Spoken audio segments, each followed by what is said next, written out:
Welcome! This video will show you how to discover readable texts with Bridge Oracle. Select Oracle from the Apps menu.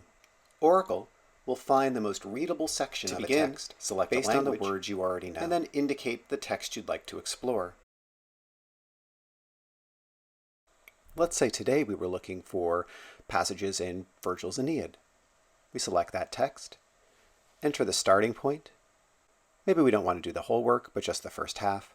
Then indicate the size of the passage you're looking for, in this case 15 lines, and click Save. Click the Next button, and now define the vocabulary you know by clicking plus and adding as many texts as you like.